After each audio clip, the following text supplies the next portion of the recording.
Mesdames et messieurs, frères et sœurs en Christ, nous vous disons Shalom. C'est encore moi, bien sûr, votre frère William Kabemba. Et je suis encore heureux de vous retrouver encore dans les cadres de cette mauvaise émission Women Podcast. Vous avez été nombreux la fois dernière à les suivre, où on avait parlé sur la récolte de femmes. Un message que vous avez vraiment béni et vous avez été nombreux à désirer qu'il y ait encore une deuxième édition. Et enfin, la voici. Aujourd'hui, nous sommes encore dans cette belle émission avec un autre thème, un merveilleux thème plus intense et plus encore profond dans le but en tout cas de pouvoir illuminer encore les femmes en Christ. Et ce thème est intitulé « Vivre pleinement sa foi chrétienne tout en exprimant sa féminité ». Vous savez, la foi est un sujet assez banalisé dans nos milieux ecclésiastiques, mais qui sera mise en valeur en ce jour au travers de cette émission.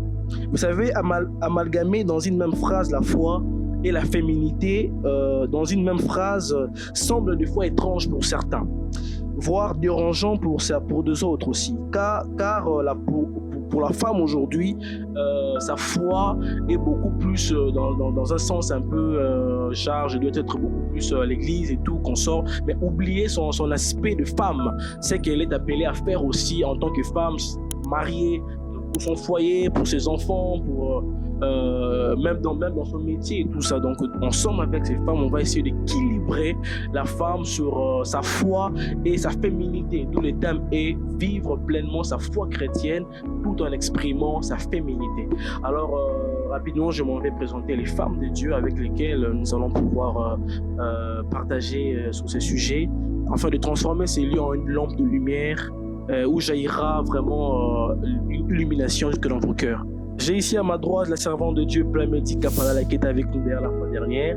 Elle est encore avec nous aujourd'hui pour la deuxième édition. Elle est bien sûr servante de Dieu, conférencière, écrivaine. Elle est licenciée en droit économique et social, visionnaire de la plateforme Revive Women International. Très belle structure en tout cas. Elle est PDG d'une structure Mon Cabinet. Elle est de même aussi PDG de sa plateforme d'entraide en tout cas pour les orphelins et tout ça, dénommé Bosungi, une très belle association où elle va aider les orphelins de part et d'autre parce qu'elle a vraiment ce cœur-là en tout cas. En tout cas, nous vous disons encore shalom. Merci d'être là parmi nous, que Dieu vous bénisse abondamment. Juste après elle, il y a la servante de Dieu Paola, Paola Ilunga. Elle est servante de Dieu à l'église Galilée BAT. Elle est étudiante elle est étudiante L2 en sage-femme. Vraiment, merci encore d'être là, que Dieu vous bénisse abondamment. Il y a à ma gauche ici la servante de Dieu Christombi Kupakwanzambi. La servante de Dieu Kupakwanzambi, mais elle est servante de Dieu à l'église Galilée BAT de même. Elle est en L1 droit à l'université libre de Kinshasa, en cycle. Et juste après elle, c'est la servante de Dieu Bora Moyemba. La servante de Dieu Bora Moyemba, elle était derrière là encore à la première édition, bien sûr. Elle est encore là, content de vous revoir. Elle est servante de Dieu à l'église Torrent de Grâce, étudiante en deuxième licence en gestion des entreprises à l'UNIKID. Elle est de même aussi entrepreneur en pâtisserie et la fabrication des stacks et ventes de divers. Alors, qui est dénommé Vendée Collection et Vendée. En tout cas, content encore de vous avoir avec les servantes de Dieu Plamedi Kapalala, la servante de Dieu Paola Ilunga, la servante de Dieu Ketia Balo, la servante de Dieu Christombi Kupakwanzambi et la servante de Dieu Bora Moyemba. En tout cas, merci de ne pas scroller, soyez là jusqu'à la fin et je vous assure que vous ne me regretterez pas en tout cas de l'avoir suivi cette très merveilleuse émission. Alors nous sommes en train de parler sur vivre pleinement sa foi chrétienne tout en exprimant sa féminité.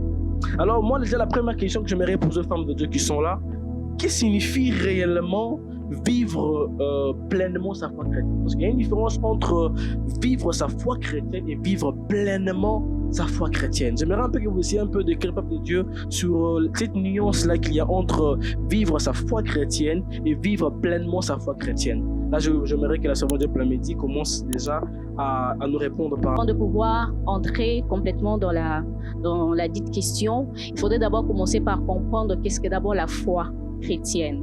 Alors, la foi chrétienne, c'est déjà, je vais juste essayer de les paraphraser. La foi chrétienne, c'est espérer en de choses que vous n'avez pas vues, mais qui sont vraies. Espérer en de choses que vous n'avez pas vues, mais qui sont vraies. Et vivre en fait pleinement sa foi chrétienne ramène simplement à avoir cette confiance totale à la personne de Dieu. Quand vous avez cette foi totale, vous ne savez même plus dépendre de vous, mais vous dépendez automatiquement de Dieu, vous dépendez automatiquement de la personne du Saint-Esprit et vous vous laissez au fait nager simplement par ces vagues du Saint-Esprit qui vous redonnent de la force et qui vous positionnent dans la foi chrétienne. Et c'est comme ça que vous allez vivre complètement votre foi chrétienne sans pour autant badiner, sans pour autant poser trop de questions. Laissez-vous simplement guider par Dieu et tout va bien.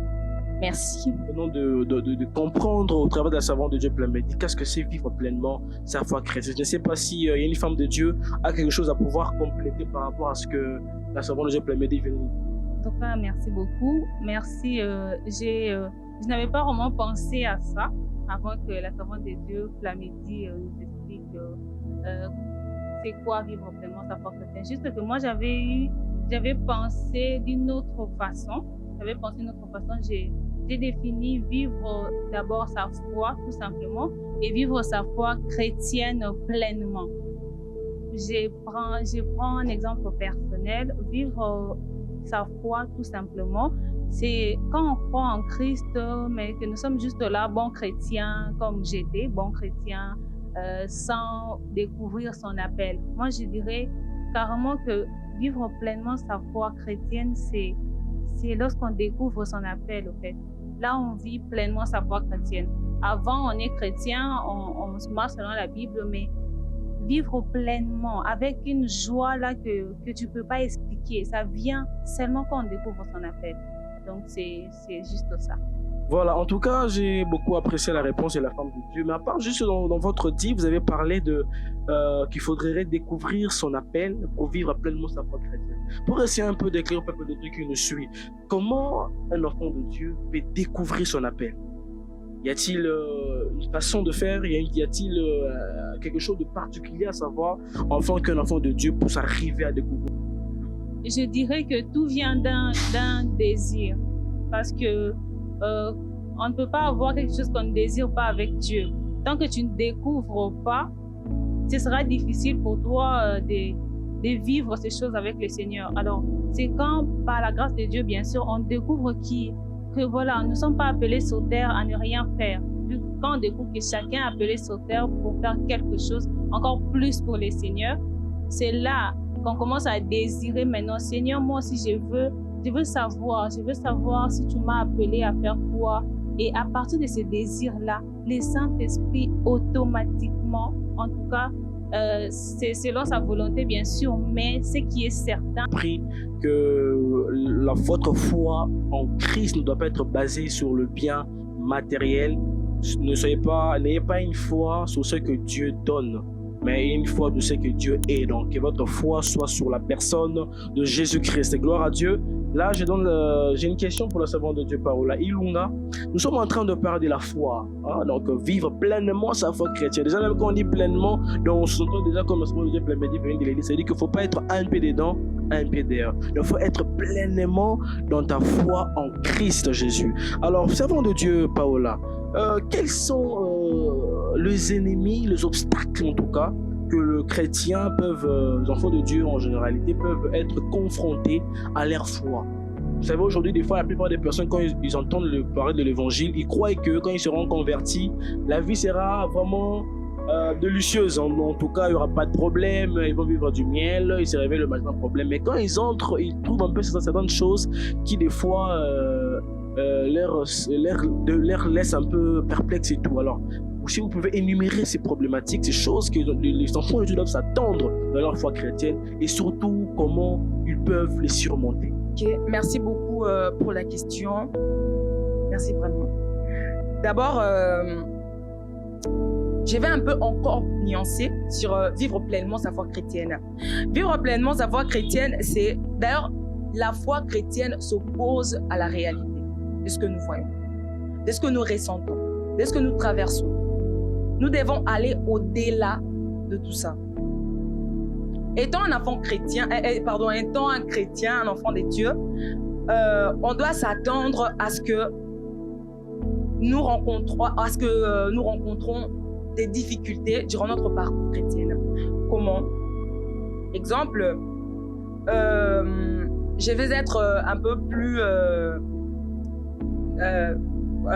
moi terre à terre, hein, je peux parler de moi terre à terre. Exemple, je suis une femme stérile. Exemple, étant stérile, bon, je me dis, je suis une femme stérile. Mais malgré ma stérilité, cela ne m'empêche pas de vivre ma foi chrétienne, de croire que Dieu peut encore faire quelque chose dans ma vie, de croire que je peux enfanter. Vous comprenez? Il y aura toujours de ces gens-là qui viendront vous dire que non, ma sœur, vous voyez, à cet âge, c'est déjà très impossible de concevoir. C'est très impossible pour vous de concevoir. Donc, Okomi déjà n'a 40 ans, 45 ans, 50. Vous espérez encore concevoir, vous espérez encore avoir un enfant. Mais je me dis, dans la Bible, Sarah était trop âgée. Elle était vraiment ménopausée. Mais malgré tout, elle a eu un enfant. Dieu l'a donné un enfant. Son seul et unique enfant. Vous comprenez? Donc, je peux aussi, en même temps, en même temps, je peux, comment je peux dire, être en dépression. Je peux être mentalement, je souffre. Mais je me dis, Seigneur, même si je souffre, même si cette situation devient de plus en plus compliquée, mais je garde ma foi chrétienne. Je garde ma foi en vous. Je prends l'exemple de Job. Job, chapitre 2, s'il vous plaît, verset 9, je crois. La femme de Job dira à Job, parce que Job était très malade, il était vraiment très malade, il était souffrant. Et la femme de Job dit, jusqu'à présent, tu continues toujours d'être fidèle à ces dieux-là. Tu continues toujours d'être intègre. Cet homme fidèle, malgré cette souffrance auquel tu traverses. Vous voyez, Job n'a pas cédé. Job n'a pas cédé. Il a dit, malgré la souffrance, malgré la douleur, malgré ce que je suis en train de vivre, je ne perdrai pas ma foi. Je garderai ma foi en Dieu. Vous comprenez? Au-delà de tout, voyons l'histoire de Bartimée. Bartimée, la foule interdisait à Bartimée de crier pour recevoir sa guérison. Vous comprenez? Bartimée n'arrivait pas. En fait, quand il criait, il appelait fils de David, la foule était là. Donc, c'est la foi c'est la foi qui produit les résultats célestes, les résultats divins, le résultat divin. Vous comprenez? Donc, malgré tout, contre vents et marées, peu importe ces gens-là qui sont là pour étouffer notre foi chrétienne, c'est là ne doit pas vraiment être un obstacle pour un chrétien. Pour un chrétien basé sur la parole. Vous comprenez? Donc, c'est un peu ça ce que je veux dire. Alors, j'aimerais marteler sur ce que le servant des dieux venait de dire. En tout cas, ça m'a tellement béni au point où j'aurais reçu en tout cas ma dose ces midi. Alors, j'aimerais rajouter quelque chose parlant de la foi chrétienne. Personnellement, j'aimerais dire que la foi chrétienne implique une relation personnelle avec Dieu. Parce que lorsque l'on entretient une relation personnelle avec Dieu, c'est que la réalité peut nous montrer, ne va pas bousiller notre foi. C'est que la réalité peut essayer de nous présenter, ne va pas essayer au fait d'enlever ce que l'Éternel nous a dit. Il y a certaines choses que l'Éternel nous dit dans le secret que l'on ne peut pas dire à quelqu'un. Mais lorsqu'on est face à un problème, l'on se dit « Ah Seigneur, tu ne m'avais pas dit que ces choses viendront. Mais vu que tu l'as permis, je sais que tu l'as permis pour un but bien précis. » Et ce que j'aime avec Dieu, lorsqu'il permet à ce que nous passions dans des situations peut-être difficiles, je dis une chose, que le but de Dieu a toujours été d'éclater sa gloire. Alors, parlant des ennemis de la foi et tout, personnellement, la première des choses et tout, personnellement, je dis le doute. Le doute, c'est quelque chose que le diable souffle, je peux dire comme ça, pour essayer de te montrer une autre chose. Au moins, et du coup, il y a un moment, et le moment écoute si doute na katina. Tant écoute, du coup, on commet un peu bizarre. Et après le doute, nous voyons souvent il y a les tentations qui se présentent. Et lorsqu'il y a les tentations qui se présentent, le but du diable a toujours été de nous éloigner de Dieu. Et lorsqu'il permet que les tentations arrivent, il a juste besoin de ne pas vouloir à ce que l'on reçoit ce que l'Éternel a permis. Voilà pourquoi la meilleure des choses, c'est que lorsqu'on rencontre une tentation, la meilleure des choses, c'est de bafouer ces tentations pour dire que je n'ai pas droit à l'erreur parce que j'ai une mission à accomplir. Et il y en a tellement nombreux, et encore le péché. Le péché met une barrière énorme entre la foi et la personne en soi. Le péché ne permet pas à la personne d'accéder à ce que l'Éternel a prévu. Et j'aimerais dire à quelqu'un peut-être qui traverse des moments très difficiles que la réalité n'a jamais été la vérité. Et j'aimerais que tu mettes en tête que souvent j'ai défié la foi de ma manière pour dire que la foi c'est accéder à des choses invisibles pour le rendre visible. Pour dire tu ne peux peut-être rien voir, mais rassure-toi que Dieu fera quelque chose.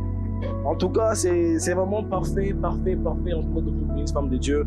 En tout cas, c'est très important ce qu'elle vient de dire. Donc, que votre foi reste en tout cas vraiment très forte, malgré le vent, malgré tout ce qui peut arriver. Et je vous assure en tout cas, vous ne regretterez pas d'avoir cru continuellement en Jésus-Christ malgré les obstacles, malgré le vent, malgré tout ce qui peut arriver. Vous savez, quand on n'était pas en Christ, on était amis du diable. Maintenant, étant devenus en Christ, on sommes devenus ses ennemis. Donc, comprenez qu'ils nous combattent de toutes les façons, de toutes les manières. En fait, ils nous combattent pourquoi? Parce que son désir est de nous empêcher de continuer dans cette marche. Parce qu'il sait que nous sommes dans la bonne voie. Alors, ne cédons pas à abandonner notre foi. Que Dieu bénisse, femme de Dieu. Alors, rapidement, je donne la parole à la servante de Dieu, Ketia Balo, qui va un peu nous parler sur qui est une femme.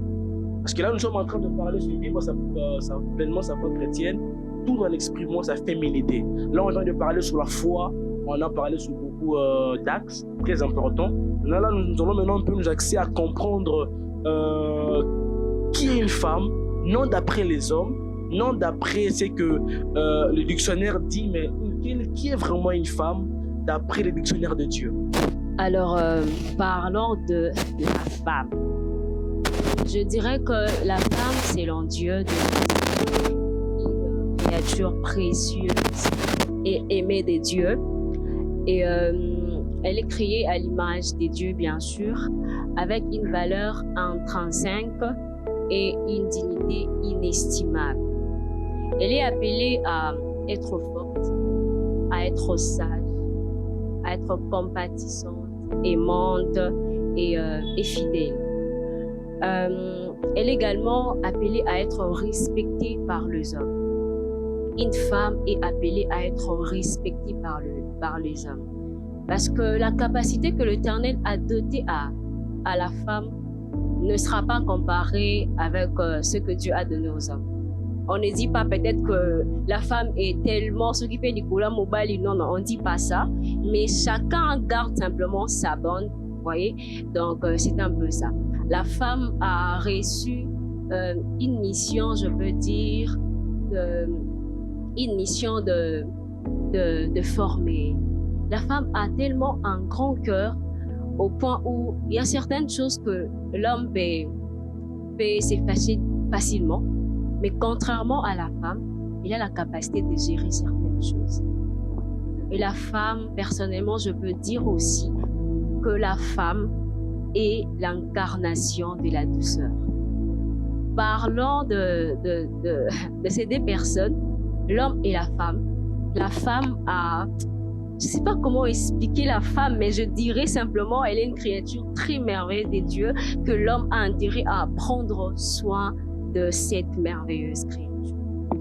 Et j'aimerais dire à une femme, si peut-être tu te dis que tu n'as pas de la valeur, ou soit il y a de ce genre qui ne te donnent pas ce que tu mérites réellement, dis-toi que tu mérites ce qui est de meilleur. Tu mérites en tout cas de très bonnes choses. Tu mérites d'être valorisé à ta juste valeur.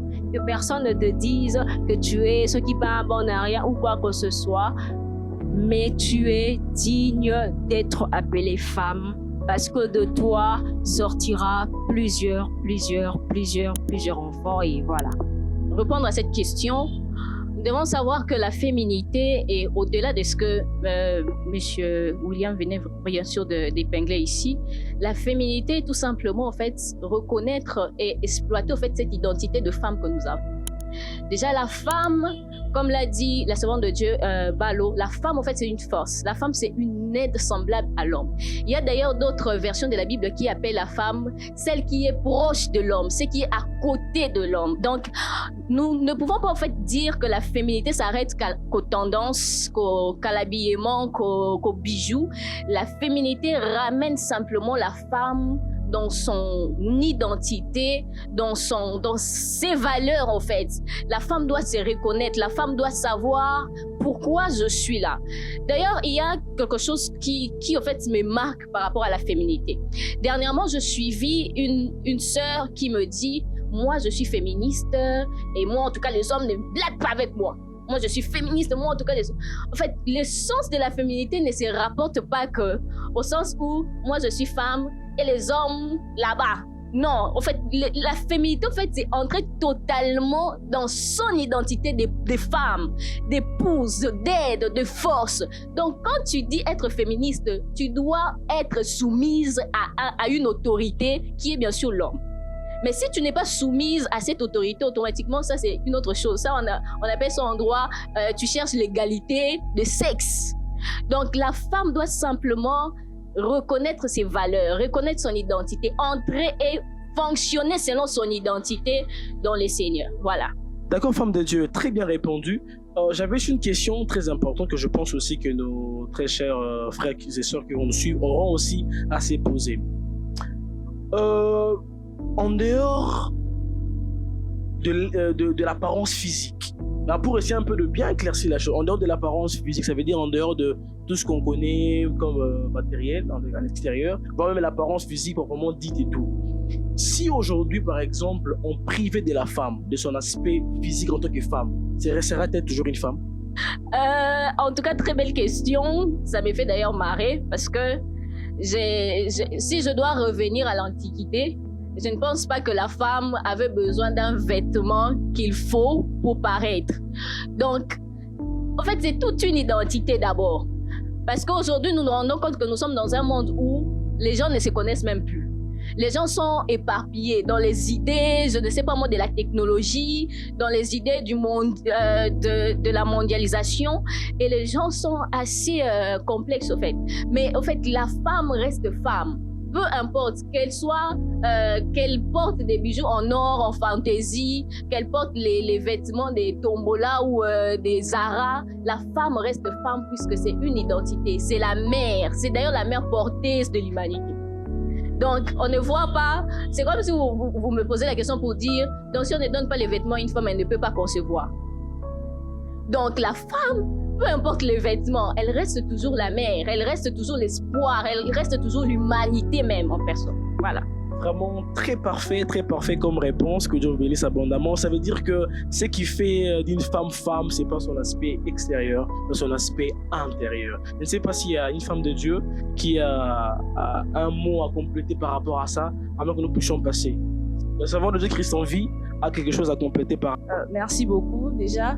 Je n'aimerais pas vraiment... Bon, je vais compléter un peu ce que la sœur a dit, mais un peu préciser ce que vous venez de dire, parce que une autre personne pourrait passer, défiler l'image et entendre moi partir ou nos lobbies, comprendre mal les choses. Donc, la femme, c'est pas que les physiques, mais plus l'intérieur. Non, c'est pas seulement les physiques. Donc, ce qui veut dire que les physiques, c'est important.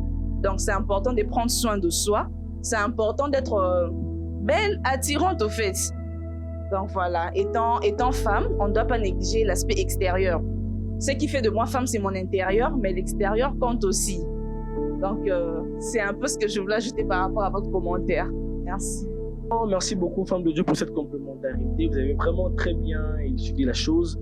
Ce qui nous aide encore à introduire maintenant sur l'aspect physique, vraiment d'une manière un peu beaucoup plus profonde, pour vraiment en parler. Parce qu'aujourd'hui, il y a des femmes de Dieu, surtout pour celles qui servent le Seigneur, vous allez voir, elles n'arrivent pas réellement à bien prendre soin de son corps. Vous voyez? Là, on parle dans tous les contextes, pas seulement servant de Dieu, même aussi le marié. hein, les femmes mariées, vous voyez. Ça veut dire qu'elle est mariée, mais elle n'arrive pas à prendre soin de son corps parce qu'elle prie beaucoup. Vous allez voir, donc par mois, elle a 4, même 5 jours de jeûne, et puis malgré ce jeûne-là, elle ne se lave pas. Vous allez voir, Dieu m'a dit de me laver, mais elle avait un mois. Mais en tout cas, sérieusement, il faut vraiment qu'on en parle. C'est en cet instant pour comprendre, en fait. J'aimerais un peu que là, je donne la parole à la servante de Dieu, Bora, qui va en fait essayer un peu de nous parler sur ça, hein, introduire, et je pense que les autres femmes de Dieu vont aussi compléter. Comment une femme, pour ne pas bien sûr perdre sa foi, ou bien pour ne pas perdre son temps d'intimité avec Dieu, comment peut-elle trouver l'équilibre, ça va, entre sa vie spirituelle et son corps, son soin du corps, hein, et tout ça. Donc pour un peu essayer d'aider les femmes de Dieu à bien trouver l'équilibre par rapport à ça. Merci beaucoup pour la question. Je considère qu'elle est très importante de nos jours en tant que jeune servante du Seigneur. C'est parfois un peu difficile, surtout pour une personne qui vient d'entrer en Christ, d'accepter Christ, de considérer aussi qu'elle doit prendre soin de son corps et pas seulement de sa relation avec le Seigneur. On doit juste savoir équilibrer, et on n'équilibre rien dans la vie sans discipline. Là même, je vais prendre un verset de la Bible, 1 Corinthiens 3, 17. C'est-à-dire, si quelqu'un détruit le temple de Dieu, Dieu le détruira. Car le temple de Dieu est saint, et c'est ce que vous êtes, c'est ce que nous sommes. Nous sommes le temple de Dieu. Nous sommes un corps, bien sûr, mais c'est ce corps qui porte le Saint-Esprit. Si nous ne prenons pas soin de notre corps, ce sera, le Saint-Esprit va rester où? Moi, personnellement, si je ne dors pas bien suffisamment, c'est très difficile pour moi d'entendre la voix du Saint-Esprit.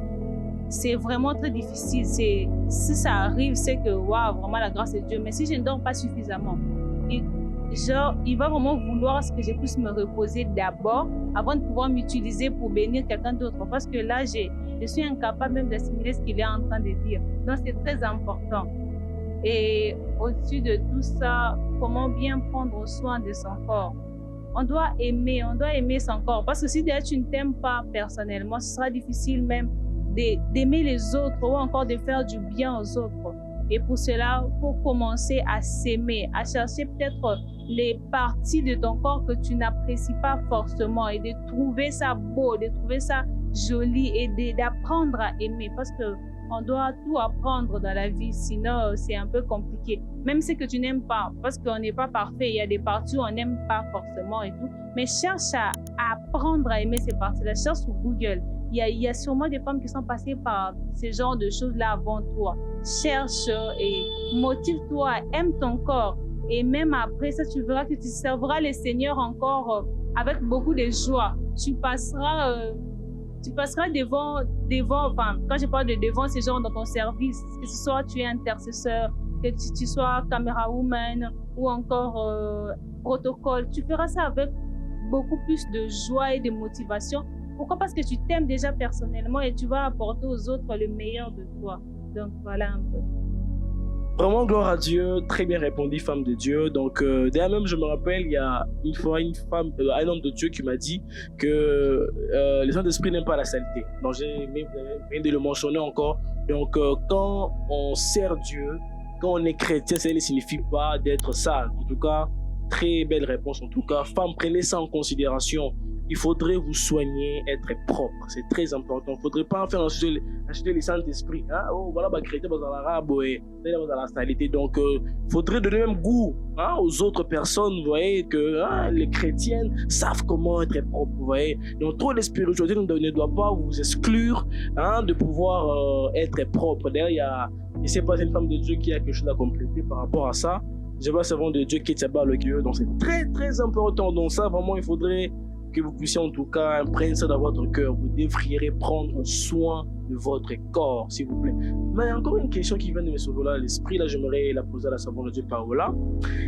J'entends une femme, par exemple, se poser la question de se dire, bon, je risque, si je prends trop soin de mon corps, oublier mon esprit. Oublier gêner, oublier prier, vous voyez, quand il se réveille le matin, elle doit penser quelle pommade appliquer, quoi que ce soit. Donc elle peut se dire, si je fais des trop, je risque de perdre ma spiritualité, Alors, si vous pouvez un peu parler, pour essayer d'aider les enfants de Dieu, les femmes, surtout à pouvoir trouver l'équilibre. C'est ça que je veux en tout cas, l'équilibre entre la vie spirituelle et la vie physique, dans le soin de leur corps. Comment trouver l'équilibre entre sa vie spirituelle et sa vie physique? Comment trouver l'équilibre? La vie physique de femme, c'est ça. Bon, moi je trouve que, d'ailleurs, c'est déjà une question des disciplines. C'est une question des disciplines, d'abord. Aussi, c'est pas parce que je suis chrétienne que je ne peux pas prendre soin de moi. C'est pas parce que je suis chrétienne que je ne peux pas. Il y a des chrétiens qui n'appliquent même pas le parfum. Incroyable. Ils n'appliquent pas le parfum parce qu'ils se disent « Alors j'ai trop gêné, je suis fatiguée, je veux me laver après, je dors d'abord et tout. » Elle est à la tine carrément bongo bongo à la lina. Vous comprenez?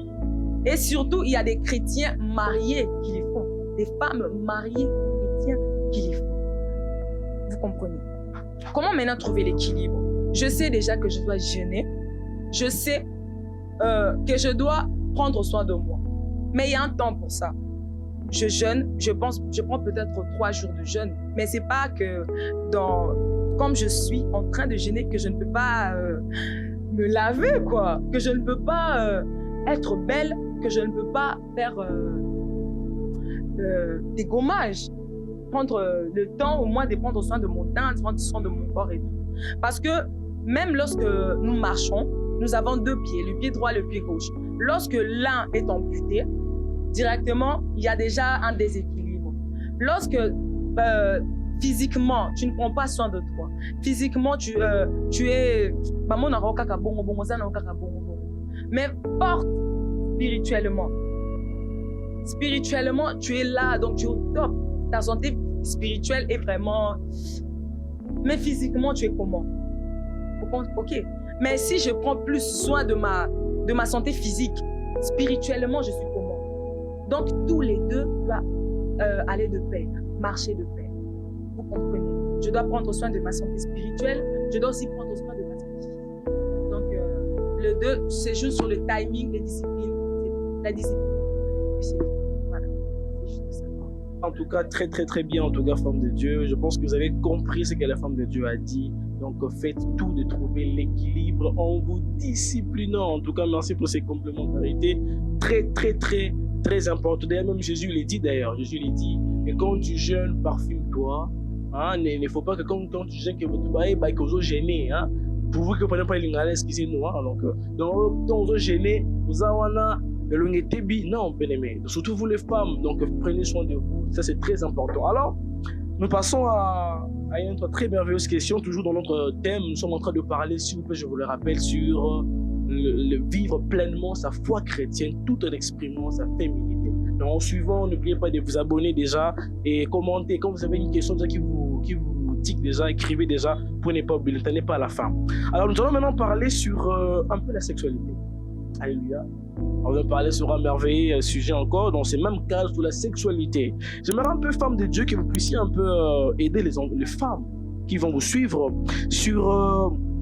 D'abord, la première question va à l'endroit de la prise de conscience, qui doit être d'abord comparative à nos mères à l'époque. Vous voyez, aujourd'hui, vous allez constater que les femmes d'aujourd'hui n'ont pas la même conception sur la sexualité que nos mères. Je dis, il est plus facile pour une fille d'ouvrir ses jambes comme à l'époque. À l'époque, ce n'était pas comme ça. À l'époque, vraiment, nos mères avaient quelque chose qui leur permettait de pouvoir savoir s'abstenir. Alors, servons de Dieu, Ketiabalo. Est-ce que vous pouvez un peu nous aider à comprendre qu'est-ce que nos mères avaient, qu'aujourd'hui, les femmes d'aujourd'hui n'ont pas, qui est aussi pour leur aider à savoir fermer les jambes? C'est vraiment une très belle question. Parlons de nos mères, de la manière dont ils étaient en train de concevoir, bien sûr, la sexualité. Au fait, dans l'ancien temps, nos mères avaient en tout cas, je ne sais pas comment l'appeler, mais nos mères étaient enracinées par plusieurs choses. Comment ça? Sa mère lui a dit que il y a certaines choses, déjà, tu ne peux pas t'ouvrir à un homme juste comme ça sans qu'il fasse quelque chose. Azu a incarné en mémoire. Peu importe ce que tu peux présenter à cette femme, à l'époque, je précise bien, parce qu'elle dit que maman a dit ça qui est beau. Et puis, à l'époque, le maire avait au fait l'intention de toujours tenir leurs enfants. De façon moi, ma grand-mère, en tout cas, elle m'a toujours montré ce genre de choses. Donc, aussi, ma façon, mon pote, la soeur qui a zakaka. Vous voyez, si vraiment elle garde toujours sa virginité, c'était en tout cas quelque chose de sacré. Mais contrairement aujourd'hui, de nos jours, c'est plus quelque chose de sacré. Quand on parle de la virginité, il y a certaines personnes qui voient ça comme un sujet tabou, le roi à moi sonne, le roi à moi honte. Or, c'est pas ça. Les jeunes femmes, en tout cas, doivent mettre quelque chose en tête que nous devons retourner à l'époque de nos mères. Nous devons en tout cas marcher dans l'abstinence. Tu ne peux pas offrir à un homme quelque chose de précieux et puis cet homme, après quelques temps, qui parte. Ça ne sera pas intéressant. Femme, tu as intérêt à te réserver. Parce que rien ne démontre que cet homme que tu vas t'ouvrir à lui va t'épouser. Tu as intérêt à vraiment te garder, à te conserver jusqu'au mariage. Et je crois bien que l'Éternel te fera dans le moment du bien. C'est vraiment très très important, soyez bénis femmes de Dieu, sur cette complémentarité, donc sur l'équilibre entre l'esprit et les corps. Femmes de Dieu, prenez soin de vous. Même Jésus l'a dit d'ailleurs, que quand tu gênes, parfume-toi. Il ne faut pas faire à ce que quand tu es à l'extérieur, que les gens puissent comprendre que tu es en train de gêner. Donc il faut vraiment avoir cette notion de conscience. Cette notion de code. Même c'est l'amour en tout cas. Moi je trouve que quand une femme est propre, elle a de l'amour en elle. Parce que tu sais, quand une femme tu es sale, tu vas pousser les gens à insulter. Il ne faut pas émettre une occasion de pécher pour les autres. Donc quand tu es sale, elle pue, donc tu le pousses à pécher. Mais quand tu es propre, tu pousses les gens à dire des bonnes choses. Donc soyez vraiment, c'est très important, femmes de Dieu, à prendre soin de votre corps, tout de même de votre esprit. Dans le même contexte, maintenant, nous allons pouvoir parler sur la sexualité. Je répète, nous sommes en train de parler sur vivre pleinement sa foi chrétienne tout en exprimant sa féminité. Alors, on ne peut pas parler de ça sans faire mention de la sexualité. C'est un élément très, très important qui, en fait, qui cause beaucoup de débats. Mais aujourd'hui, on va essayer de parler des esprits de Dieu, d'éclairer les peuples de Dieu. Il y avait une question pour la servante de Dieu, Christian Vicoupa, qui devrait en fait nous donner le véritable sens du rapport sexuel. Pourquoi on pose la question? Aujourd'hui, on a des jeunes, par ailleurs, qui en fait font les rapports sexuels juste parce qu'ils en ont envie. Hein. Enfin, ils ne savent pas pourquoi ils les font, juste parce que cette fille m'attire, cet homme m'attire, on va coucher ensemble. Ouais. Donc, or, à ce qui est vrai, les rapports sexuels est un élément très très important et qui est même voire très spirituel, que beaucoup de femmes, des hommes ignorent. Voilà pourquoi ils commencent à les banaliser. C'est devenu simplement un moment de plaisir. Or, le rapport sexuel n'est pas qu'un moment de plaisir. J'aimerais que vous puissiez éclairer le peuple de Dieu sur les aspects spirituels, tant physiques des rapports sexuels, pour qu'ils comprennent sa valeur. Donc autrement, pourquoi doit-on coucher? Quelle est l'essence, la raison du rapport sexuel? Beaucoup. Déjà, j'aimerais préciser que les rapports sexuels en général, de manière générale, n'est pas un péché, mais il le devient lorsque cela n'est pas fait dans les normes. Quand je dis normes, je vois les règles que Dieu a lui-même établies. Dans le plan de Dieu, c'est un moment de plaisir, oui, mais réservé aux personnes mariées, aux personnes qui ont déjà été unies devant Dieu. Dans sa parole même, il est dit que l'homme quittera son père, sa mère, s'attachera à sa femme, les deux ne deviendront qu'une seule chair. Donc, ce principe de devenir qu'une seule chair n'est donné qu'à un homme et une femme qui sont unis déjà devant Dieu. Et les rapports sexuels étant un élément qui unit spirituellement deux âmes. Physiquement, c'est certes un moment de plaisir, mais de manière spirituelle, cela unit les âmes, cela unit les vies. Donc, raison pour laquelle ce n'est pas quelque chose à prendre à la légère et quelque chose à prendre juste comme un moment de plaisir, non. Disons-nous qu'au moment où je m'unis à tel homme ou à telle autre femme, ces combats deviennent le mien. Dans Bitoumana, tout le problème, il y a ma famille, pourquoi? Parce que je me suis unie à lui. le préservatif face au spirituel, ce n'est rien. Parce que le spirituel, en tout cas, équiparagnon so anate. Donc, voyons un peu l'impact des choses plus sur le plan spirituel que sur les physiques. On a aujourd'hui beaucoup de vies des gens bloquées, beaucoup de combats, on ne sait pas, et où t'es wapi. Mais demande-toi un peu, avec qui tu as unir ton corps, avec qui tu as passé des rapports sexuels dans le passé ou même encore dans le présent. Donc voilà, on se retrouve dans beaucoup de mauvaises choses aujourd'hui parce qu'on commet des mauvais actes. Donc là, on parle du rapport sexuel. Donc je dirais, on est face à beaucoup de combats ou encore beaucoup d'autres choses parce qu'on ne respecte pas le principe que Dieu a établi. Donc, à ces hommes qui peuvent suivre ou encore à ces femmes, sachant que le rapport sexuel, c'est certes un moment de plaisir, mais que Dieu n'a réservé uniquement à ces personnes qui sont unies déjà spirituellement devant lui. Donc voilà, ce n'est pas quelque chose à prendre à la légère ou juste un moment de plaisir, comme beaucoup les pensent. Vraiment, vraiment, vraiment très bien dit, très bien dit, très bien dit. C'est très important ce que la femme de Dieu, Christ vient de dire, que Dieu vous permette en tout cas. Donc, les rapports sexuels n'est pas en tout cas quelque chose à blaguer avec. C'est vraiment quelque chose d'abord de très, très spirituel. Donc, surtout c'est quand elle a parlé de combat en tout cas. Des fois, vous verrez dans vos affaires, les choses ne fonctionnent pas. Pourquoi? Parce que vous avez à vous unir aux mauvaises personnes. Donc, les sectes, en tout cas, c'est quelque chose de très, très important à ne pas, en tout cas, blaguer avec. Dans le même contexte, je me tourne vers la servante de Dieu, Plameti Kapalala, qui va nous parler un peu du danger de la fornication. En 30 secondes, si possible, que les femmes comprennent. Ceux qui vont nous suivre peuvent comprendre. Quels sont les dangers de la fornication? Aujourd'hui, d'ailleurs, on les voit d'une manière, en tout cas, très habituelle dans nos églises. Vous allez voir, ce n'est plus un problème pour un frère et une sœur de coucher ensemble dans une même église, surtout les présidents de la chorale des églises. Ouais, donc les présidents de la chorale se croient tout permis, coucher avec les sœurs comme ils veulent. Alors, en fait, je vois qu'ils oublient un peu la notion, le danger derrière l'esprit de la fornication. Alors, dans le même contexte, je vais aussi parler, si possible, de l'homosexualité, tout ça, ces sexualités-là un peu que nos pères n'ont pas connues. Certes, qui ont existé à une époque comme Sodome et Gomorrhe et tout, mais qui n'avaient pas la même ampleur qu'aujourd'hui. Aujourd'hui, c'est devenu plus qu'un normal de voir une femme être lesbienne, de voir un homme être homosexuel. Alors, des fois, on oublie qu'est-ce que Dieu dit par rapport à ça. Alors, j'aimerais que dans ces deux questions, que vous puissiez répondre et d'autres, bien sûr, auront à compléter. Je répète d'abord, quel est le danger de la fornication et quelle est la pensée de Dieu derrière l'homosexualité et le lesbianisme? Alors, merci pour cette belle question. Déjà, il faudrait savoir que la fornication est bannie, en fait. Dieu bannit la fornication. Et déjà, ceux qui pratiquent cet acte de fornication courent beaucoup de dangers, tant spirituels et physiques.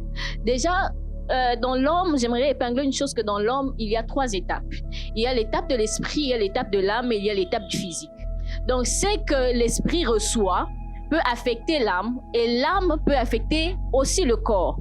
D'où Dieu interdit la fornication. Lorsque vous forniquez, comme bien sûr Papa William l'a dit, les chefs de la chorale, les chefs de l'intercession, ceux qui sont chefs dans les milieux de l'église, pensent automatiquement qu'ils deviennent des porte-parole de Dieu. Donc pour eux, c'est comme s'il y avait des écritures qui n'ont jamais été écrites, mais eux, dans leur intimité avec Dieu, l'ont comprise. Donc, amenons justement le peuple de Dieu à comprendre que la fornication est une mauvaise chose. En tout cas, je ne vais pas mâcher le mot pour vous le dire, parce que vous courez des dangers spirituels, vous courez des dangers physiques et vous courez aussi un danger dans l'âme. Ça peut créer de troubles mentaux, ça peut créer la dépression, ça peut créer de maladies, les VIH, les IST, ainsi de suite. Donc, protégez-vous spirituellement avant de vous protéger physiquement avec, je ne sais pas moi, des préservatifs, des pilules, tout ça là. Si vous essayez de le faire, vous allez tomber enceinte et nous allons devenir des grandes mères. Que Dieu vous bénisse.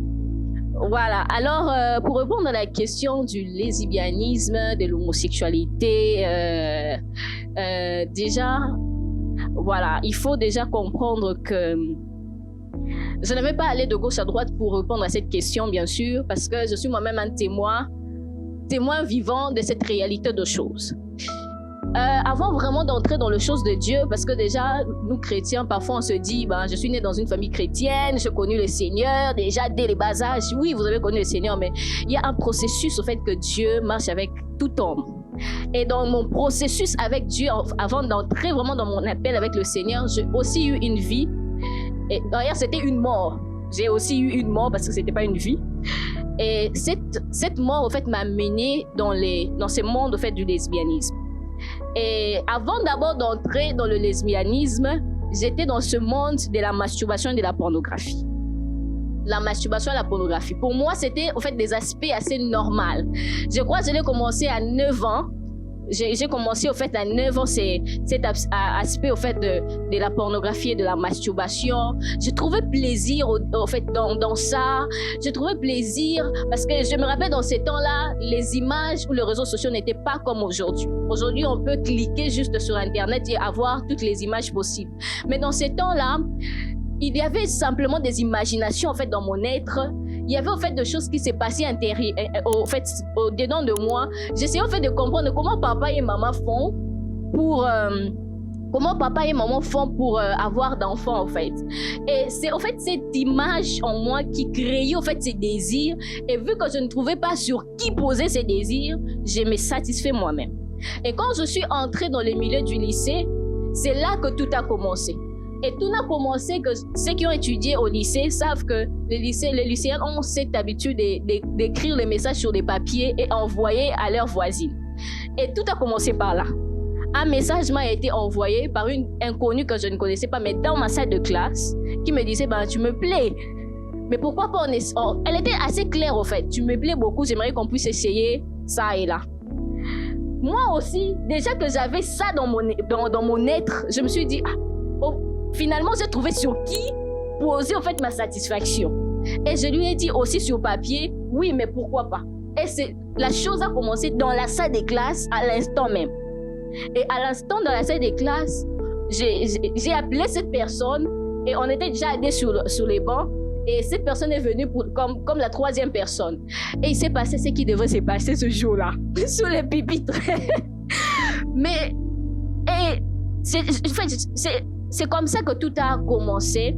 Et déjà que Dieu m'avait donné cette force et ces talents de jouer au basketball. Et cela, en fait, me permettait aussi d'avoir la possibilité que les femmes puissent m'approcher, enfin, de connaître qui je suis exactement. Et à chaque fois que ces femmes venaient, moi, je leur montrais, en fait, cet aspect que je peux être plus que ça, en fait. Je peux être plus que ce que vous voulez savoir de moi. Et par là, je me rappelle que je prenais le numéro de filles comme ça et tout pouvait se passer dans une salle de classe, tout pouvait se passer dans les toilettes de l'école et même à l'extérieur. Même il y a d'autres filles même qui me suivaient jusque chez moi à la maison. Parce que chez moi à la maison, j'étais une femme. Sauf mon habillement, j'étais tout le temps en culotte, tout le temps en varèse, tout le temps en pantalon, sauf mon habillement, mais j'étais une femme. Et ces personnes me suivaient jusque chez moi à la maison. Et le chose s'est passé même chez moi à la maison, dans les toilettes. Donc c'était en fait assez chaotique. Mais en fait, la question qui nous ont posée aussi aujourd'hui, c'est de savoir est-ce que c'est vraiment psychologique ou bien c'est spirituel. Tout d'abord, en remettant en fait la question par rapport à mon histoire, je crois que les choses ont commencé d'abord dans ma psychologie. Parce que déjà, j'étais dans ça. Je cherchais juste un appui sur qui je pouvais mettre ma satisfaction.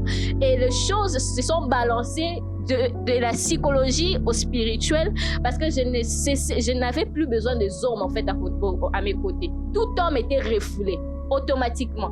Tout homme qui venait, je les repoussais. Je me disais, mais qu'est-ce que je vais faire avec toi? Je te prends comme mon frère. Vous voyez? Donc, tout maintenant s'est passé comme ça. Et j'ai fait 3 ans dans ces mondes-là où j'étais à tout moment en train les filles me fréquentaient, pour ne pas dire j'ai fréquenté des filles parce que je ne choisissais pas. C'est elles qui venaient trouver satisfaction avec moi. Mais le Seigneur m'a libérée de ces choses. Et je le crois aussi pour toi, que Dieu, là où tu es dans ta position, tu te dis sûrement que tu n'as pas de position actuellement, mais je sais que le Saint-Esprit de Dieu est capable de te libérer de cette position de choses. Il suffit juste de prendre une seule décision et de te dire intérieurement que j'en ai assez de cette vie. Et de laisser totalement la porte à Dieu, au Saint-Esprit, enfin de forger, d'entrer et de transformer ton intérieur. Il est maintenant temps que tu puisses quitter ce monde afin de rejoindre la famille, bien sûr, chrétienne, dans sa totalité, dans sa plénitude. Et je crois bien sûr que Dieu va te sortir de là et Dieu est capable de changer même ton extérieur. God bless you. Vraiment, gloire à Dieu, gloire à Dieu, gloire à Dieu. Merci, femme de Dieu, pour ce témoignage très émouvant, très, très émouvant en tout cas. Et nous sommes Épée Christ, donc une organisation évangélique par-dessus tout. Et j'aimerais qu'on puisse profiter de ces moments. Je vais encore leur redonner les micros. Tu es un homme, tu es une femme, tu es dans la même situation qu'elle en ce moment ici. Tu es en train de passer peut-être, certainement en toi, tu sens que tu veux changer, tu veux vraiment t'en délivrer, mais tu n'arrives pas. Tu te sens toujours un peu genre bloqué dans ça, tu fais 3 jours, après tu retombes, tu réchis, tu retombes, ça ne va pas. J'aimerais te rassurer une chose, qu'aujourd'hui, si tu es tombé dans cette vidéo, ce n'est pas en vain, c'est parce que le Seigneur veut te délivrer aujourd'hui. Alors j'aimerais leur redonner le micro en ces mêmes moments, elle va prier. Et sache-les, crois en cette prière, quelque chose de fort va se passer dans ta vie et le Saint-Esprit t'aidera à te débarrasser de cette chose. Et elle va de même aussi faire une prière d'appel aux âmes. Si tu es là, tu ne connais pas encore le Seigneur Jésus-Christ. Parce que imagine combien de psychologues tu es allé voir, combien de psychiatres tu es allé, et jusqu'à présent, ils n'ont pas toujours su t'aider par rapport à ça. Tellement que tu as souffert dans la chose, tu commences à les trouver normales. Non, mon frère, non, ma soeur, ce n'est pas normal. C'est une situation vraiment à t'en délivrer. Et seul Christ, elle peut le faire. Les psychologues peuvent faire un travail préliminaire, mais seul Christ est capable de réellement te délivrer et te rendre totalement libre.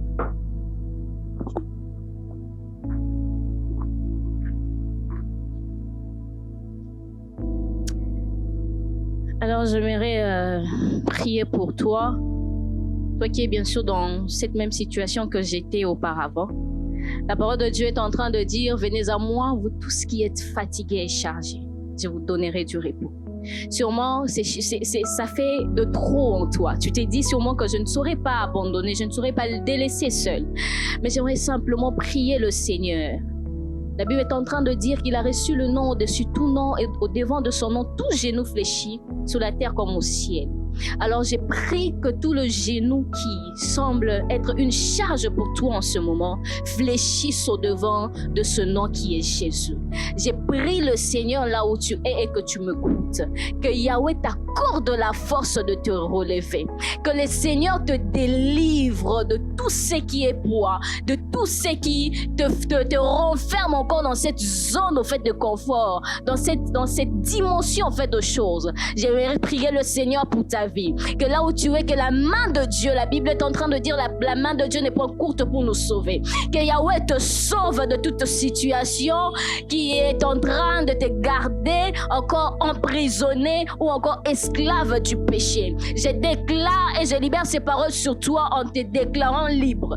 Tu es libéré de toutes sortes de péchés, tout ce poids, toute iniquité qui est sur toi. Yahweh te libère de ces choses et tu reçois ta délivrance au nom de Jésus. J'aimerais aussi faire cet appel dans la prière.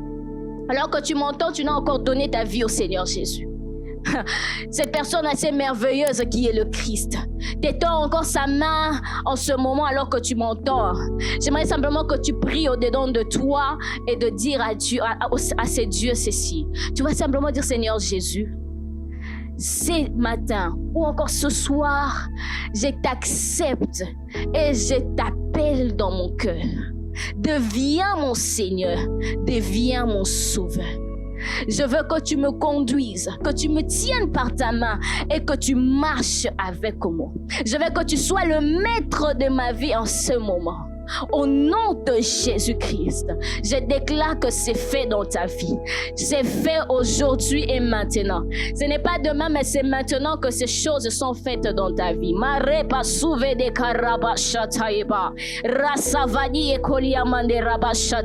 Dieu est en train de te faire énormément du bien. Tu es maintenant appelé élu de Dieu. Tu es maintenant mis à part. Tu n'es plus tu ne fais plus partie de ces personnes de ce monde, mais tu fais partie maintenant dans la famille de Dieu. Tu es béni de Dieu et Dieu est avec toi. Dieu, gloire à Dieu. Soyez en tout cas le bienvenu, bienvenue dans la grande famille des enfants de Dieu. Je vous assure en tout cas que vous allez remarquer que plus rien ne sera pareil, plus rien ne sera pareil. Et profitez, si vous avez été bénis, de déjà vous abonner, parce que c'est une nouvelle marche. Vous commencez avec le Seigneur et soyez déjà abonnés pour ne pas rater différentes vidéos comme celle-ci qui vont encore essayer de parfaire votre foi en Christ. Que Dieu vous bénisse et je vous assure que l'heure, en tout cas, où le diable dominait votre vie par l'homosexualité et le lesbianisme est tombée. Je viens vous annoncer qu'une nouvelle vie commence. Maintenant, vous allez voir les changements dans votre vie. Que Dieu vous bénisse. Soyez encore le bienvenu. Elles ne sont pas encore quand même pour la gloire de Dieu. En tout cas, Dieu est merveilleux. Merveilleux. Voilà.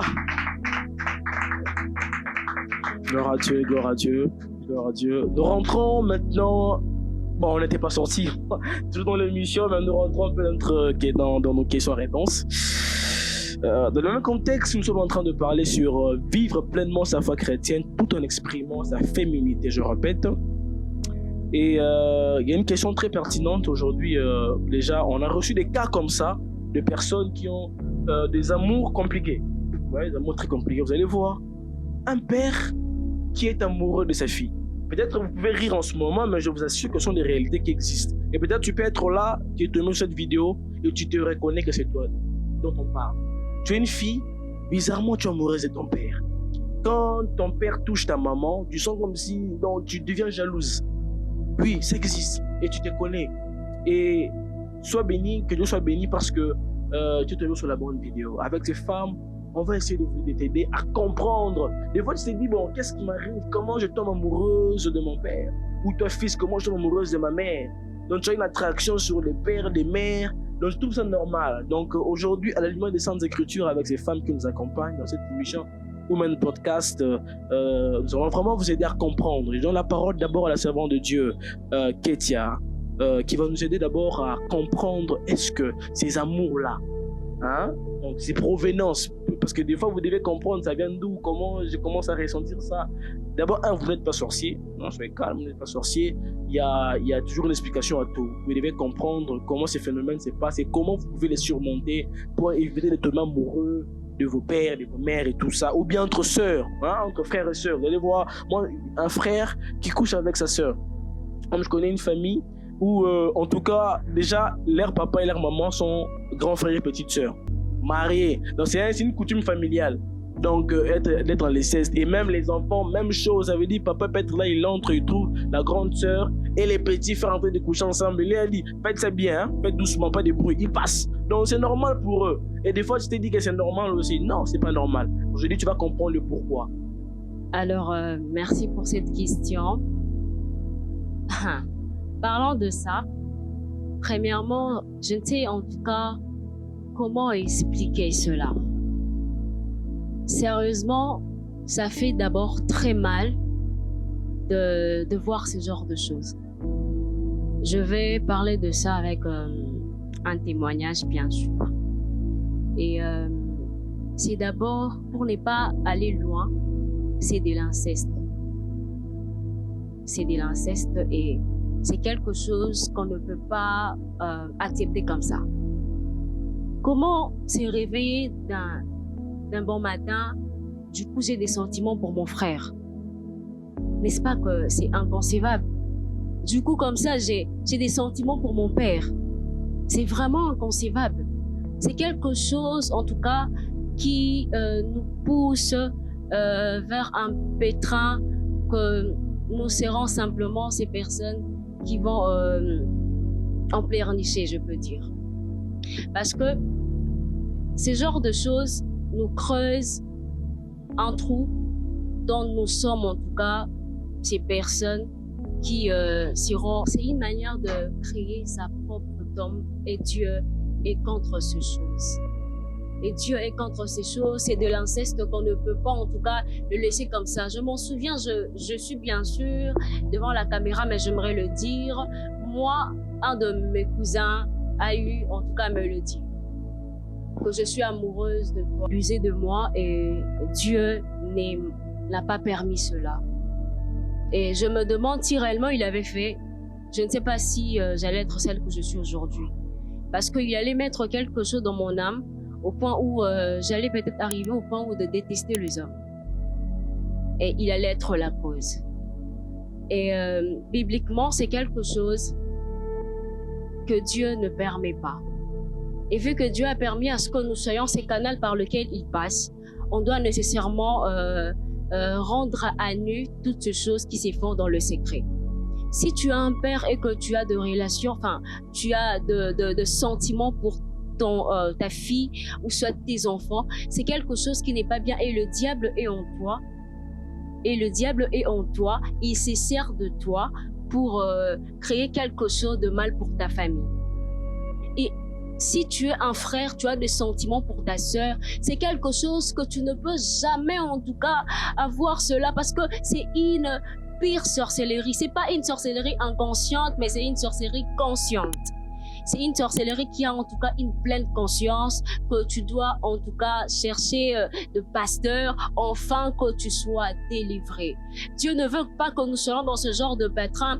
Dieu ne veut pas que nous soyons dans ce genre de choses parce que Dieu a besoin que nous soyons ces personnes qui sont irréprochables et agréables à ses yeux. Alors je prie au nom de Jésus que l'Éternel te fasse grâce afin que tu quittes dans ces genres de choses. Que Dieu te bénisse. Elle a vraiment très bien répondu. Donc, quand tu sens de l'amour pour ton père, c'est un démon qui est en toi. Donc, c'est de la sorcellerie. La sorcellerie n'est pas seulement pour moi, n'est pas seulement voler la nuit, mais la sorcellerie, c'est aussi ça. Donc, tu es là, tout senti. Non, c'est pas Dieu, ce n'est pas au psycho. Non, c'est un problème spirituel. Viens à Christ. Et Christ va t'en délivrer. Que Dieu vous bénisse abondamment. Rapidement, nous passons à une question encore très importante. Aujourd'hui, ça fait débat, hein? Ça fait débat, vous allez voir, est-ce qu'une femme peut ou ne peut pas prêcher? On ne va pas en parler, ne vous inquiétez pas. Mais du moins, je remarquerai que dans le corps du Christ, on commence à beaucoup plus marteler que sur ça. De telle sorte que on ne parle plus des autres rôles qu'une femme peut avoir dans une église. Vous voyez? Parce que dans une église, il n'y a pas que les hommes, il y a les hommes et les femmes. Les hommes ont leurs tâches à faire. Là, on parle un peu de la vie sociétale d'une église. Parce qu'une église n'est pas simplement la liturgie, c'est-à-dire que prière, prédication. Non, il y a aussi dans la communauté, dans la vie quotidienne d'une église, il y a des rôles que les femmes doivent jouer. Qu'aujourd'hui, plus qu'on est martelé sur prêcher ou pas prêcher, qu'on oublie ça. Alors rapidement, je donne la parole à la servante de Dieu, Bora, qui va essayer un peu de nous parler par rapport au rôle important qu'une femme peut jouer dans une église, à part c'est rester martelé sur prêcher. Déjà, en gros, c'est bon, certainement il n'y a pas que les ministères pastoraux. Et donc, la femme, déjà, elle doit aller où le Seigneur va l'envoyer. Dans l'église, déjà, c'est là qu'elle doit aller. Où le Seigneur l'enverra, peu importe soit pastoral, évangélique, apostolique et toutes ces choses-là. Mais j'ai tiré quand même quelques exemples qui ne manquent pas au fait aux femmes. Déjà, être une aide là. Pas seulement une aide pour sa famille. Moi, je prends ça comme ça. Quand on parle d'une femme, être une aide, je ne vois pas seulement sa famille, je ne vois pas seulement son mari. Je vois les autres aussi. Être une aide pour les personnes qui en ont besoin, les nécessités. Il y a des gens à l'église qui ont besoin de conseils. Il y a des gens à l'église qui ont besoin d'orientation, d'entendre une personne qui est déjà expérimentée. Et je pense que les femmes, Dieu nous a donné ces choses-là. Elles sont en nous, au fait. Juste que certaines ne voient pas l'importance d'où ils sont. Ils pensent que, voilà, parce que je n'apporte que des conseils, c'est pas si important vu que je ne suis pas sur la chair. Alors que c'est exactement là que le Seigneur veut t'utiliser pour son œuvre. Tu peux être une aide, ou encore pour les nouveaux convertis qui arrivent à l'église. Les orienter, au fait, les conseiller comment Dieu appelle les gens, pour les orienter vers leur appel. Prier avec eux et prier pour eux aussi. La prière, l'intercession, on a tendance à banaliser ces choses parce qu'aujourd'hui, nous tous, nous voyons devant des caméras, on se voit devant la chair, tout ça. Alors que l'intercession, c'est très important. Tu es carrément l'allié. Bon, bien sûr, tous ceux qui servent les servent sont les alliés et tout de l'évangile, mais là, tu es tu es en fait une sentinelle, tu veilles sur ces personnes-là et Dieu t'utilise, et Dieu utilise ton cœur, ta compassion là pour l'œuvre du Seigneur. Et ça, c'est grand en fait, c'est vraiment grand. Il faut juste faire confiance au Seigneur parce que ce ne sera pas un homme qui va t'appeler, ce sera le Seigneur qui va t'appeler. Et le Seigneur n'appelle pas quelqu'un pour rien. S'il t'a mis quelque part, c'est qu'il y a une raison. Il y a aussi, je pense qu'il y a des départements sociaux à l'église où tu n'es pas obligé peut-être de parler, mais tu peux juste apporter ce que tu as à la maison. Tu peux le partager. Tu le partages et tout à ces personnes qui en ont besoin. L'évangélisation, quand il y a un programme d'évangélisation, tu pars, tu évangélises. Peut-être tu vas rencontrer une maman qui aura besoin d'entendre ce que tu as à dire.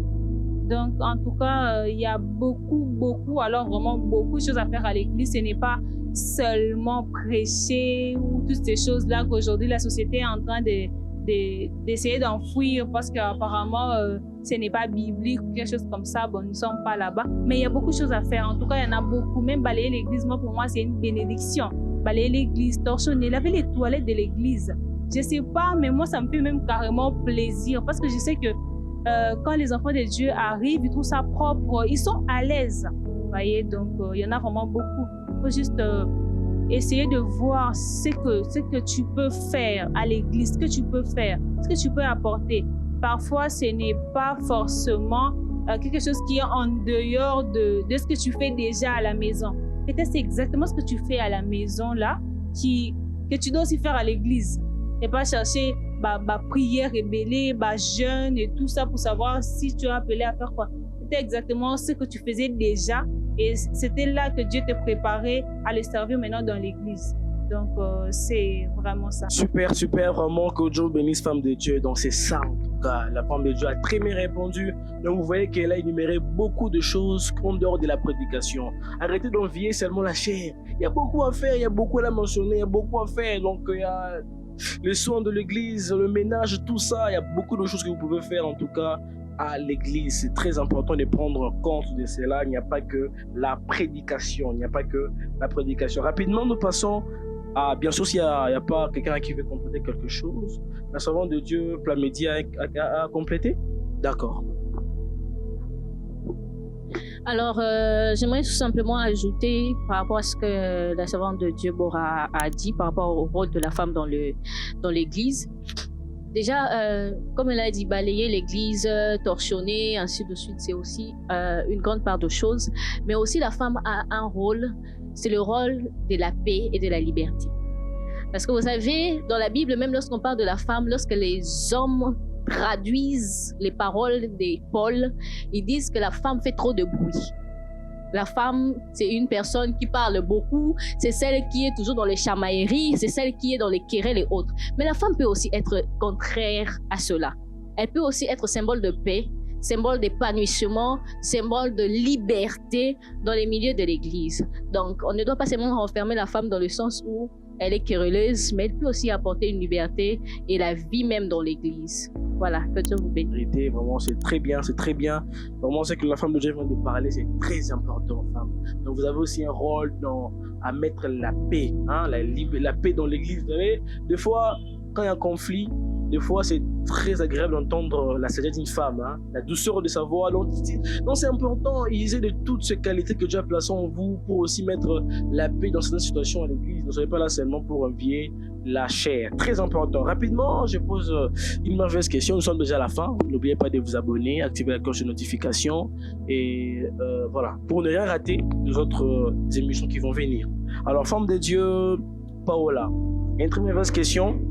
Nous sommes à la fin, nous sommes carrément à la fin. Alors, pour finir, on ne peut pas parler de vivre pleinement sa foi chrétienne tout en exprimant sa féminité sans parler de l'entrepreneuriat. Parce que quand on parle de la femme, on ne va pas simplement, comme on l'a dit au début, de bijoux et autres. Mais une femme, c'est aussi l'entrepreneuriat. Une femme peut aussi ouvrir des entreprises. Alors là, on ne peut pas marteler dessus, mais juste qu'il y a une question particulière. Quand il arrive qu'un homme ou une femme a un projet plus grand que l'homme et que l'homme est en train de pouvoir... Déjà, les deux s'aiment. C'est un cas que beaucoup sont dedans. Vous allez voir, l'homme et la femme s'aiment. Surtout la femme aime beaucoup son homme. Mais il arrive que son projet sa vision est plus grande que celle de l'homme. Ok, merci beaucoup pour la question. C'est déjà un problème qui s'impose. La femme doit-elle divorcer ou soit accepter les conditions de son homme et rester dans le foyer? D'abord, je prends un exemple en fait. Je ne suis pas mariée, mais je suis une femme. J'ai un projet qui est plus grand que celui de mon homme. Peut-être, je donne un exemple, que mon homme, lui, se base plus sur des projets qui sont moins rentables, je peux dire. Et moi, je vois beaucoup plus grand. Mais malgré ça, je l'aime de tout mon cœur. Je l'aime sincèrement. Mais, en fait, la question est de savoir d'abord, est-ce que lui m'aime? Parce que s'il m'aimait vraiment, il allait me soutenir. Tout va dans les deux sens. Si moi, je suis là pour soutenir mon mari, lui, à son tour, doit aussi me soutenir. Vous comprenez? Mon mari, en retour, doit aussi me soutenir. Comment est-ce possible qu'il n'arrive pas à voir le meilleur en moi? Parce que me permettre en fait, me limiter à être moi, je dirais en quelque sorte une femme de ménage. Donc, tu t'occupes des enfants, tu prépares, tu fais la lessive. Tu peux pas aller loin. Vous comprenez? C'est pas de l'amour, ça. Moi, je dirais que je dis clairement, c'est pas de l'amour. Parce que si vraiment il y avait de l'amour, il allait me booster aussi. Vu que moi, je le booste aussi. Je le pousse à donner le meilleur de lui. Il doit aussi me booster à donner le meilleur de moi-même. J'ai mes projets. Ah, mais aide-moi à le réaliser. Aide-moi à le réaliser. Comme moi, je t'aide à réaliser tes projets. Ah, s'il vous plaît. La femme n'est pas une ménagère. S'il vous plaît, la femme n'est pas une ménagère. Donc, ne restons pas juste à penser que non, je suis là pour laver les habits, préparer les enfants pour aller à l'école. C'est limité comme ça. Nous devons aller plus loin que ça. La femme doit aller plus loin que ça. Faire des grandes choses. Il y a des femmes architectes, il y a des femmes médecins, il y a des femmes qui sont grandes. Voyez un peu plus loin que ça, s'il vous plaît. Merci beaucoup. Ce divorce, vu que nous sommes déjà dans le mariage, le divorce d'abord, ce que vous devriez savoir, c'est très nuisible pour les enfants. Ce que vous devriez savoir, les enfants subissent beaucoup, vu que quand il y a déjà le divorce qui s'installe, les enfants en payent le prix. Vraiment, c'est ce que vous devriez savoir d'abord. Mais divorcer, là, la Bible est contre les divorces. S'il vous plaît, là, on ne peut pas divorcer. Je conseillerais plutôt une conversation bien réfléchie avec son partenaire ou sa conjointe. Mettre les choses au clair, dire clairement, parce qu'il y a des femmes qui ne parviennent pas à s'exprimer étant dans le mariage. Elles n'arrivent pas à dire exactement ce qu'elles veulent. Au contraire, elles laissent, s'il vous plaît, la soumission n'est pas une maltraitance. Attention, être soumise, cela ne donne pas l'opportunité à ton homme de te maltraiter. Non, c'est pas la même chose. Je suis soumise, je te respecte. Je respecte mon mari. Étant biblique, la Bible me dit de respecter mon mari. Je vous respecte en quelque sorte. Mais cela ne doit pas être je souffre, mais malgré la souffrance, je garde le silence. Je souffre en silence, je pleure en silence.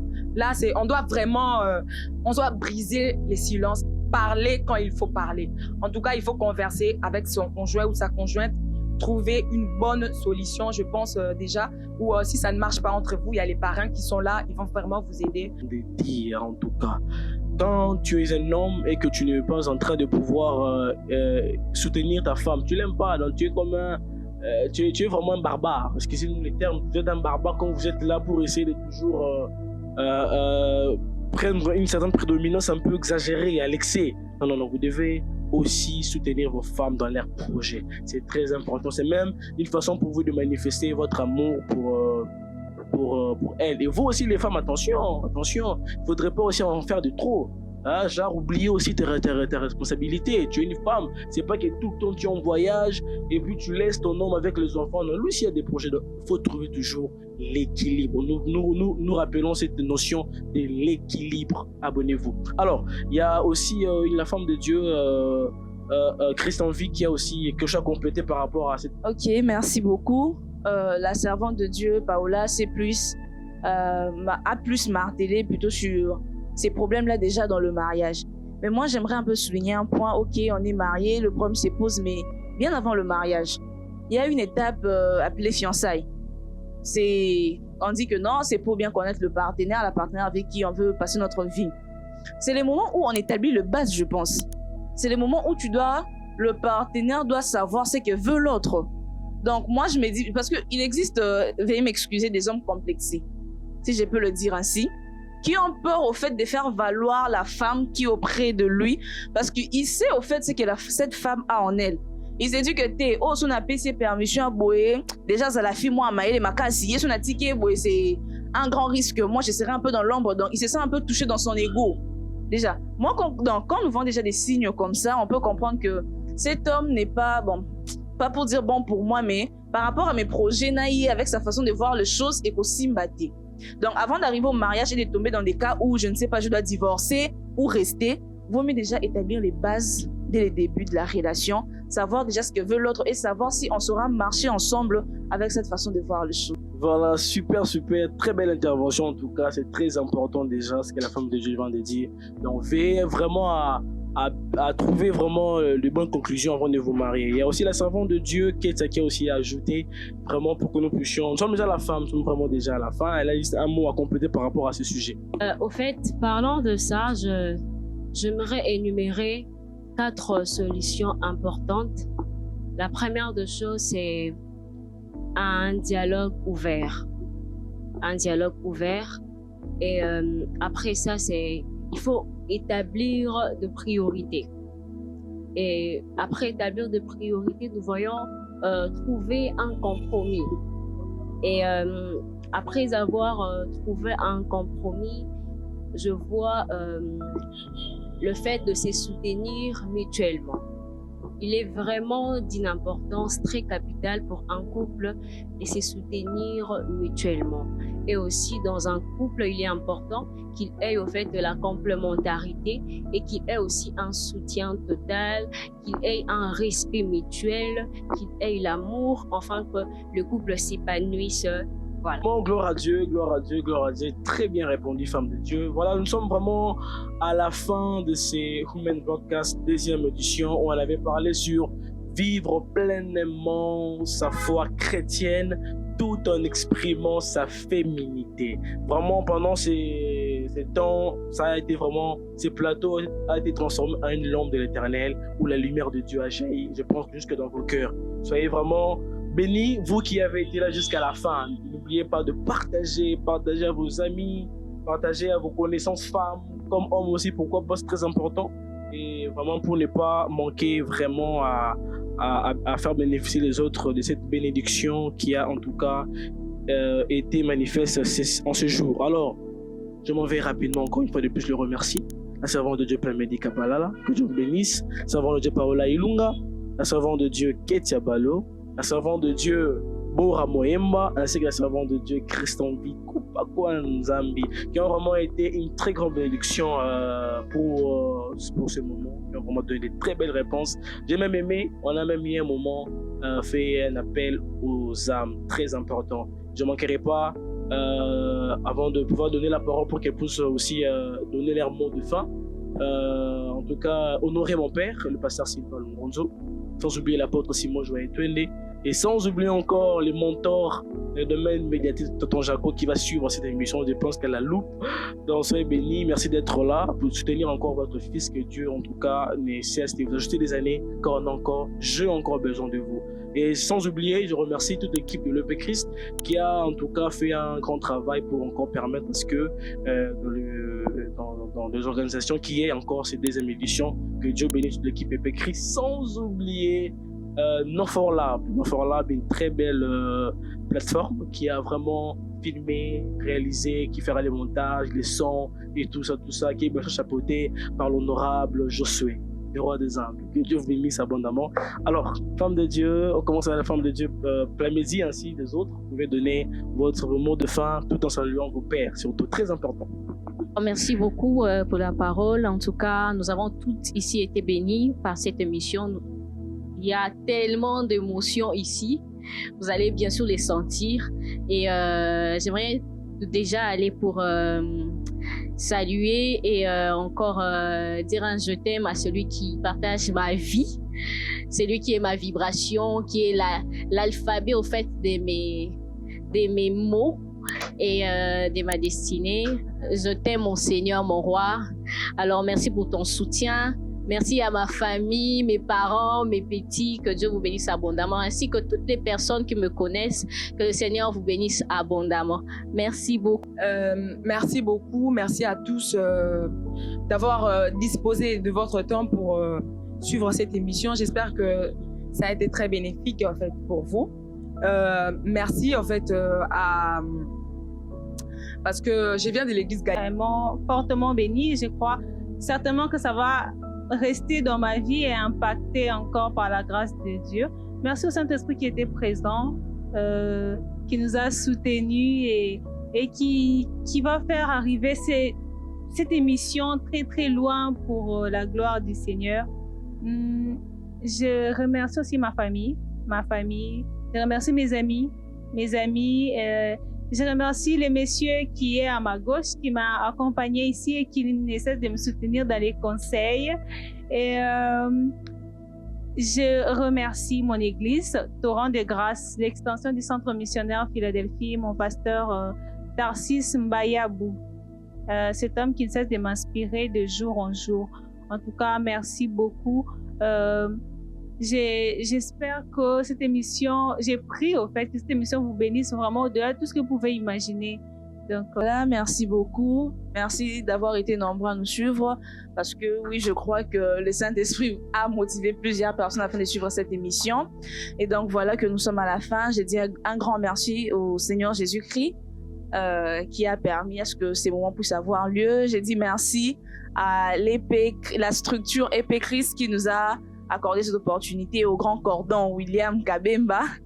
Je dis merci à mon père spirituel. Bon, lui, c'est d'abord le grand-père, l'évêque Léon Kunga, et mon père, l'évangéliste Charlie Kupa Kwanzambi, mon père dans la foi et aussi dans la chair. Voilà. Je dis merci à ma famille qui m'a soutenu, à mes parents, bon, sans oublier ma mère, mon père une fois de plus, et ma mère pour leur bénédiction, et à une amie qui m'a beaucoup aidé à développer plusieurs questions. Priscilla Mena, je te dis merci de là où tu es. N'oubliez pas de vous abonner massivement à la chaîne. Voilà, gloire à Dieu, nous voici vraiment à la fin. Que le Seigneur Jésus-Christ vous bénisse encore abondamment. Vraiment.